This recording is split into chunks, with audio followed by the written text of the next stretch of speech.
The next layer is the layer of Vijnanamaya Kosh, the layer of knowledge, the layer of concepts. You could also say the layer of intellect, which is called Buddhi.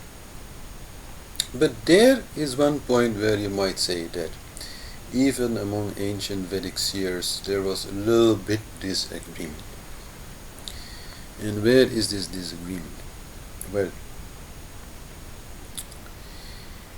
in Vijnanamaya Kosh, as I said, are all our words. Lighter, cup, bell, candle, all these things are there. But apart from all these words and concepts for more concrete things, there are obviously also other words and concepts for more abstract things.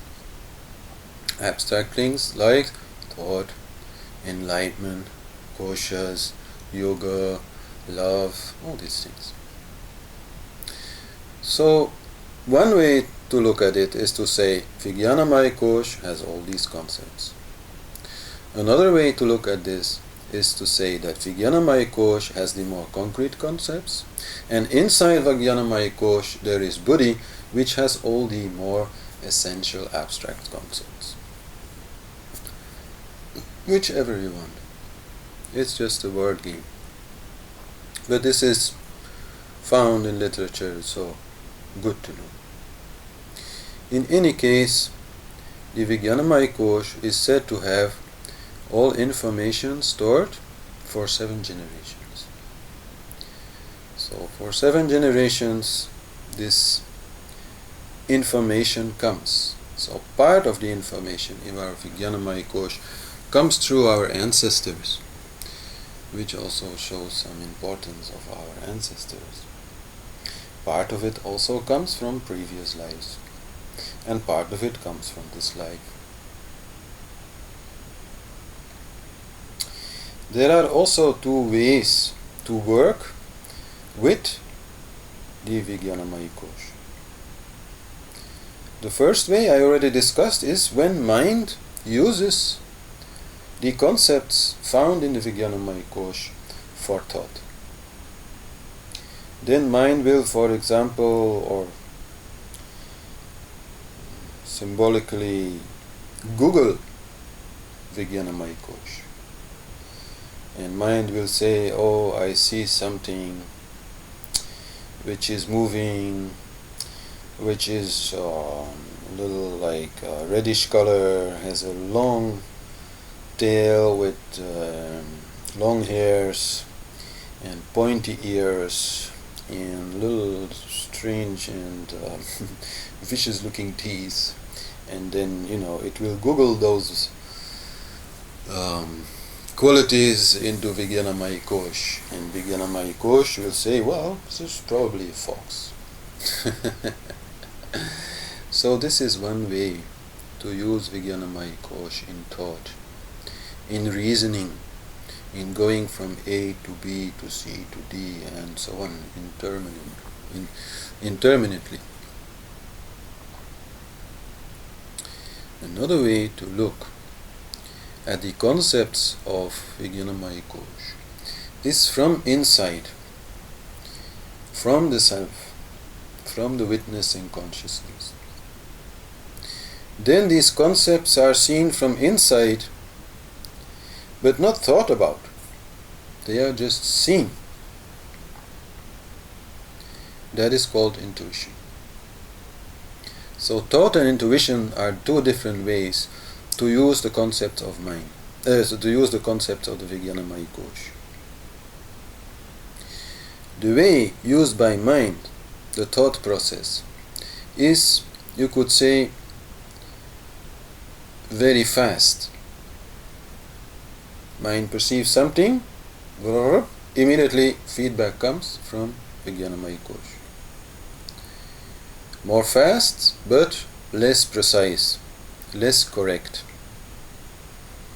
More possibility for error. To go deep inside and then look takes more time,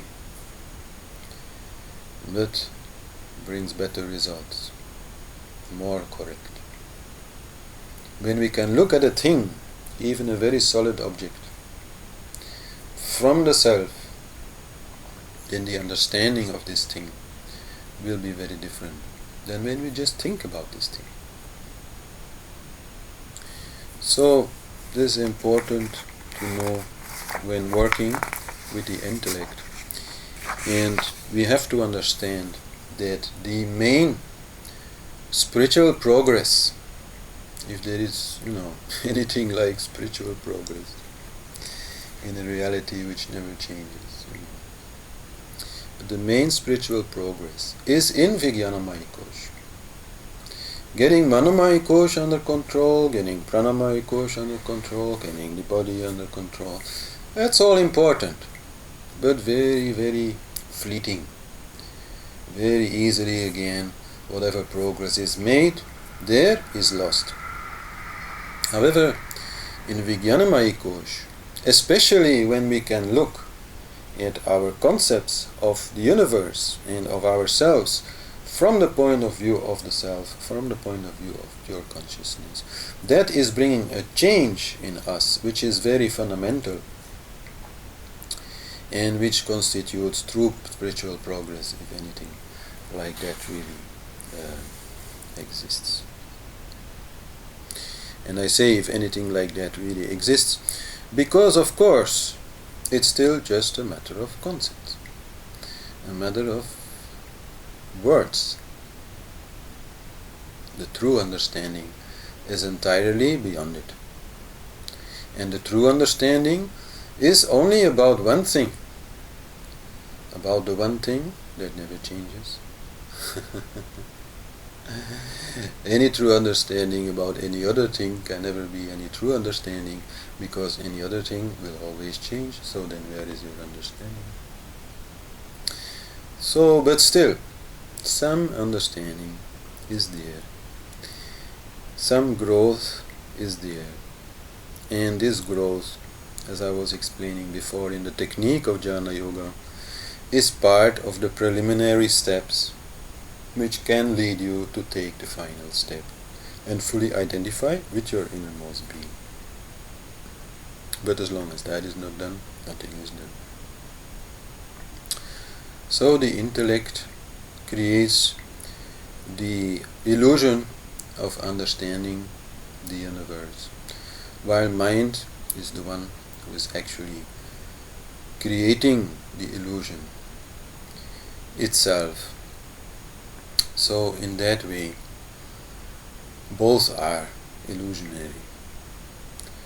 But to get the concepts right is not a bad idea, because then it is more easily to drop them. So clean up your intellect, clean up your understanding, and then drop it.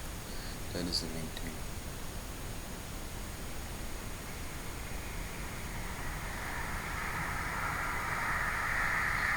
Anyway, the problems of mind are just its nature. The problems of the intellect also are just its nature. Intellect tends to hold on to its concepts, even if they are a little rusty, even if they really do need to be replaced by some newer, more correct concepts. But these problems are not real problems, as long as nobody is making a problem about them. And who is then making a problem about them? That is the ego. Now the ego is not a kosha.